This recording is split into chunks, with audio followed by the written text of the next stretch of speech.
Je vais vous parler des techniques innovantes en termes de greffe de cheveux.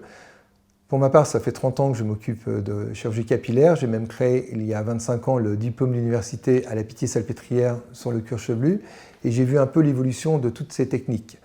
La chevelure, effectivement, c'est un problème qui touche 65% des hommes. C'est la calvitie qu'on appelle androgénétique, qui est héréditaire, et à peu près 5 à 10% des femmes qui poussent la porte de notre cabinet, justement pour essayer de trouver une solution à cette chute alopécique. Il faut savoir qu'après avoir essayé tous les traitements dont on dispose aujourd'hui, que ce soit minoxidil ou Propecia, la seule façon justement de traiter cette perte de cheveux, c'est la greffe. Jusqu'à présent, on disposait d'une technique avec une technique de bandelette qui laissait une cicatrice résiduelle qui était parfois inacceptable pour les patients, surtout de nos jours où les jeunes ont tendance à avoir des coupes courtes au niveau de la nuque.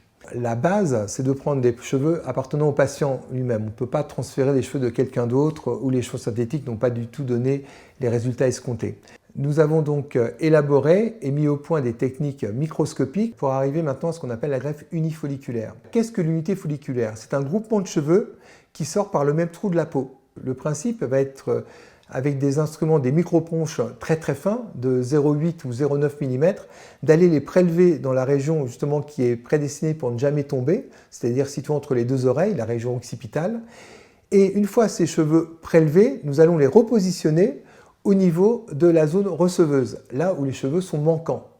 Pour moi, un bon greffeur est un bon préleveur. C'est la façon donc de les prélever.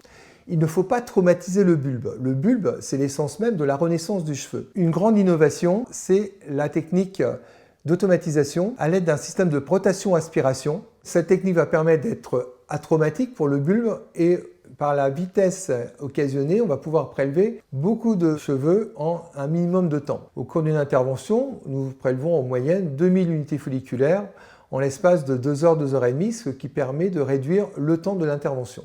Après avoir prélevé les greffons, nous allons mettre en place l'unité folliculaire à l'intérieur de cette aiguille qui est rainurée et par un système de pression comme un stylo, on va perforer, dilater et remettre en place le greffon exactement selon l'axe d'implantation naturel. On va pouvoir rapprocher beaucoup plus près les cheveux pour avoir un résultat encore plus naturel et la repousse des cheveux.